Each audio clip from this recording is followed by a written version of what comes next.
Habib An-Najjar berkata, "Sesungguhnya aku mempunyai anak yang terbujur sakit selama beberapa tahun." Kedua utusan tersebut berkata, "Antarkanlah kami menemui anakmu, kami akan mencoba untuk melihat bagaimana kondisinya." Setelah itu, Habib An-Najjar pun membawa kedua utusan tersebut ke rumahnya untuk menemui anaknya yang sedang sakit. Kedua utusan tersebut segera berdoa kepada Allah dan mengusap badan si anak. Dan atas izin Allah, seketika itu pula si anak sembuh dari sakitnya. Sungguh luar biasa. Melihat keistimewaan kedua utusan tersebut, Habib An-Najjar pun menyatakan beriman dan membenarkan kedua utusan itu.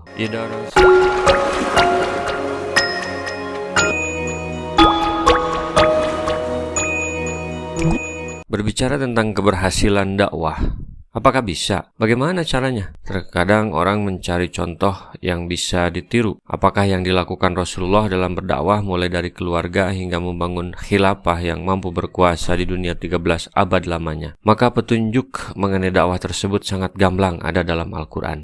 Islam bukan agama kekerasan, tetapi agama damai. Sehingga sepanjang suatu negeri itu bisa menerima hidayah tanpa harus perang. Mengapa harus perang? Yasrib utuh, merdeka, dan berhasil dikuasai muslimin tanpa perang, tetapi dengan dakwah. Wadrib lahum masalan ashabal qaryati idh ja'ahal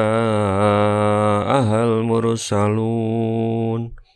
Dan buatlah suatu perumpamaan bagi mereka, yaitu penduduk suatu negeri, ketika utusan-utusan datang kepada mereka. Tugas petugas dakwah adalah menyampaikan risalah Allah, tauhid. Nabi Isa adalah seorang pengembara, karena beliau ini selalu dicari-cari oleh musuh Allah, tetapi tetap tidak berhenti berdakwah. Syekh Hamami seperti ditulis dalam pelangiblog.com menulis, suatu waktu Nabi Isa mengutus 2 orang petugas dakwah dari jamaahnya yang bernama Hawariyun ke wilayah kosong bernama Antakya atau kota Antioquia atau kota Antakya sekarang ada di Turki. Ketika kedua utusan tersebut sudah mendekati kota Antakya, mereka bertemu dengan seorang kakek di sebuah kampung yang sedang mengembala kambing. Dia bernama Habib An-Najjar. Kedua utusan tersebut pun mengucapkan salam kepada si kakek dan terlibat beberapa omongan kecil dalam pertemuan itu. Mereka pikir ini objek dakwah nih, bos ternak.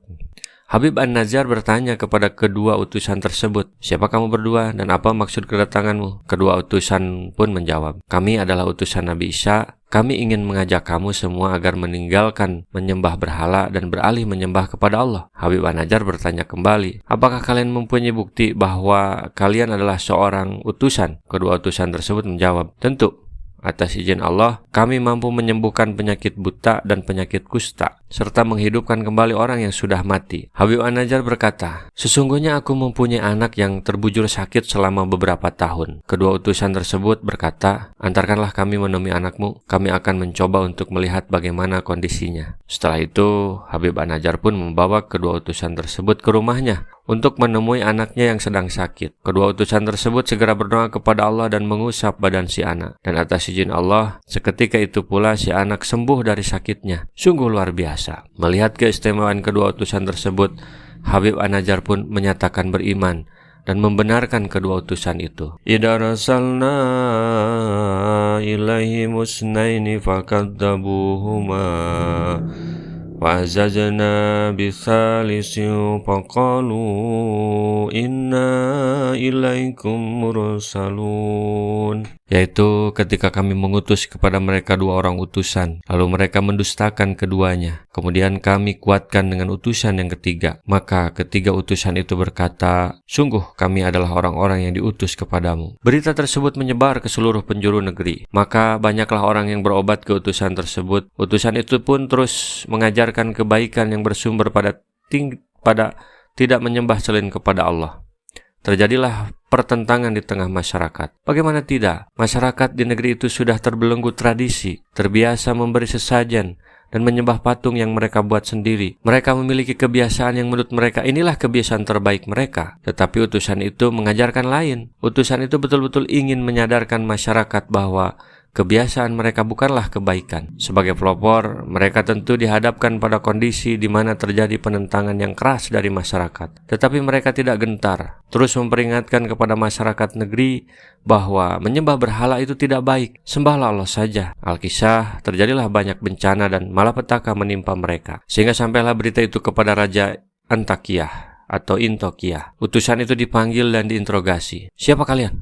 Tanya sang raja. Kami adalah utusan Allah. Untuk apa datang kemari? Untuk mengajak kalian agar meninggalkan kebiasaan menyembah patung-patung yang tidak dapat mendengar dan melihat, beralih kepada menyembah Tuhan yang Maha Pengasih. Mendengar penjelasan itu, sang raja dan juga banyak rakyatnya tidak percaya. Mereka berkata, kamu tidak lain hanyalah manusia seperti kami. Tuhan yang Maha Pengasih tidak menurunkan sesuatu pun. Kamu adalah pendusta. Qalu ma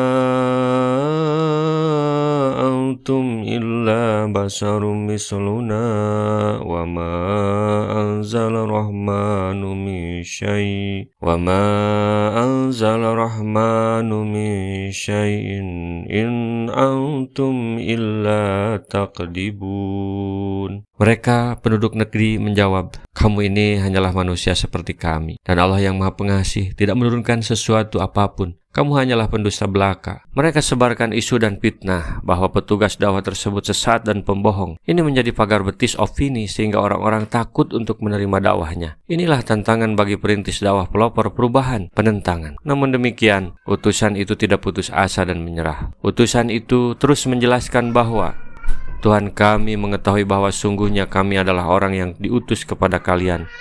Tetapi jika kalian tetap tidak percaya, monggo saja.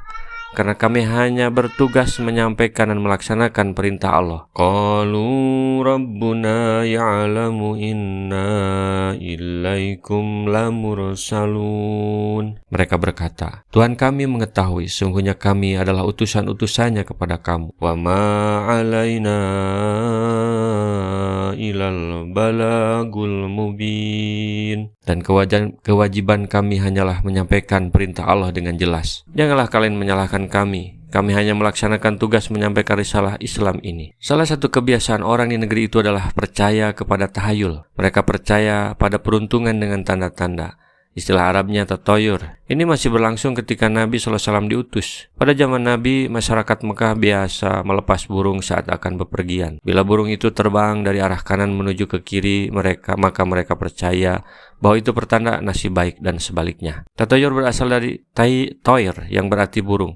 Oleh karena itu, kebiasaan mereka mengundi nasib itu dinamai tatoyur. Ketika mereka mendapati bencana demi bencana melanda negeri, mereka lebih percaya kepada prediksi para peramal yang tanpa dasar dalam berujar, dan para utusan itu dianggap sebagai penyebab kekacauan. Mereka pun menuduhkan kepada para petugas dakwah dan pengikutnya itu sebagai sumber masalah bangsanya. Mereka selalu mengumumkan bahwa petugas dakwah itu teroris dan penyebab krisis. Mereka berkata, sesungguhnya kami bernasib malang karena kamu. Sungguh jika kamu tidak berhenti menyeru kami, niscaya kami akan merajam kamu. Dan kamu pasti akan mendapat siksa yang pedih dari kami. Qalu inna tatayyarna bikum la illam tantahu lanarjumannakum. La ilam tantahu lanarjumannakum wa la yamassannakum minna adabun alim. Mereka menjawab, sungguhnya kami bernasib malang karena kamu. Sungguh jika kamu tidak berhenti menyeru kami, niscaya kami rajam kamu dan kamu pasti akan merasakan siksaan yang pedih dari kami. Karena dakwah itu tidak juga berhenti, maka mereka menebar ancaman. Ancaman itu dilakukan untuk memagari agar masyarakat tidak tertarik dan takut atas seruan dakwah itu, sehingga banyak orang yang tidak mau dan tidak melihat cahaya dakwah itu karena tertutup opini negatif tersebut. Tapi apakah ancaman tersebut membuat gentar tentara Allah itu? Sama sekali tidak. Mendengar itu, utusan tersebut menjelaskan, kemalangan kamu itu adalah karena kamu sendiri. Apakah jika kamu diberi peringatan, kamu mengancam kami? Sebenarnya kamu adalah kaum yang melampaui batas. Qalu ta'irukum ma'akum ain dzukirtum bal antum qaumum musrifun. Mereka utusan-utusan itu berkata, kemalangan kamu itu adalah karena kamu sendiri. Apakah karena kamu diberi peringatan? Sebenarnya kamu adalah kaum yang melampaui batas. Waktu itu masyarakat Intokiyah malah menyalahkan utusan yang mengajak kepada kebaikan sebagai pembawa kesialan. Alih-alih mereka memperbaiki diri, mereka telah melampaui batas tetapi tidak mau peduli. Diberi peringatan pun malah menentang. Rasulullah SAW bersabda, baligu anni walau ayatan, sampaikan dariku meskipun satu ayat. Mari kita sebarkan jalan kebahagiaan dengan like, share, dan subscribe channel ini.